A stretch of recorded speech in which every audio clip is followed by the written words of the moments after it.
Inspector Hadija Hassan was not your average police officer. At just 26 years old, she was among the youngest inspectors in Nairobi's Central Police Division. Sharp, principled, and unrelentingly bold, Hadija belonged to the Gen Z generation, a cohort known for breaking barriers and speaking truth to power.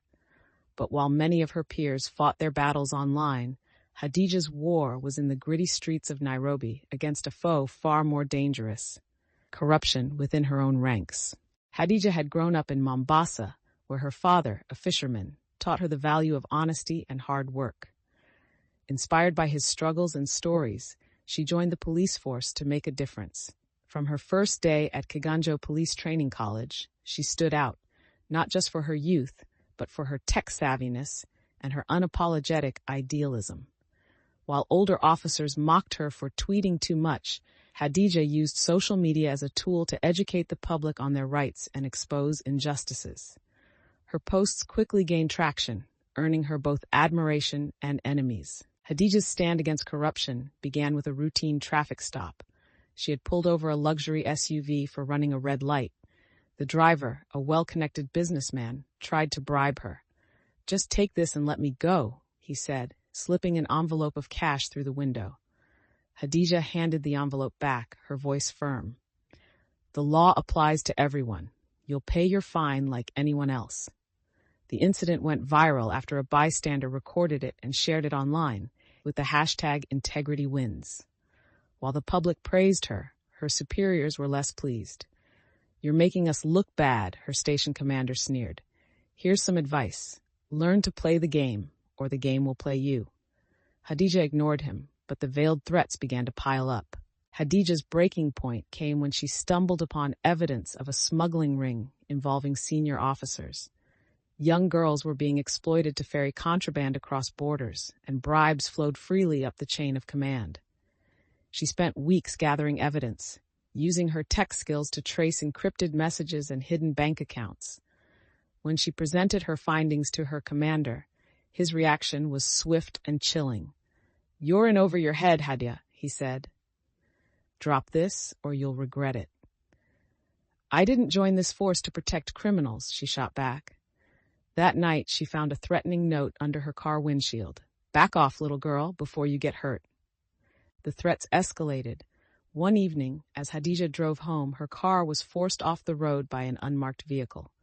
Two masked men emerged, guns drawn. "This is your last warning," one of them growled. "Drop the case or you're done."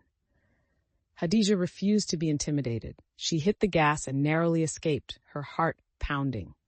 Shaken but determined, she shared her ordeal online, sparking an outpouring of support from her followers. The hashtag #StandWithHadija began trending nationwide, bringing her fight into the national spotlight. Among those who noticed Hadija's story was Daniel Mwangi, a young investigative journalist with a knack for uncovering scandals. He reached out to Hadija, and together they began building a watertight case against the smuggling ring. At first, Hadija was hesitant. "They've already tried to kill me," she said. "If I push harder, I don't know if I'll make it out alive." Daniel's resolve, however, was contagious. "The only way to win is to shine a light on them," he said, "and you're the only one brave enough to do it." They worked in secret, compiling damning evidence. Hadija even hacked into secure servers to retrieve incriminating documents, using skills she had learned growing up as a self-taught coder. The closer they got to exposing the syndicate, the more dangerous it became. Late one night, Hadija returned home to find her apartment door ajar. Inside, her laptop and files were gone, and a message was scrawled on the wall. "Next time, it's your life." Undeterred, Hadija backed up her files in multiple locations and continued her work.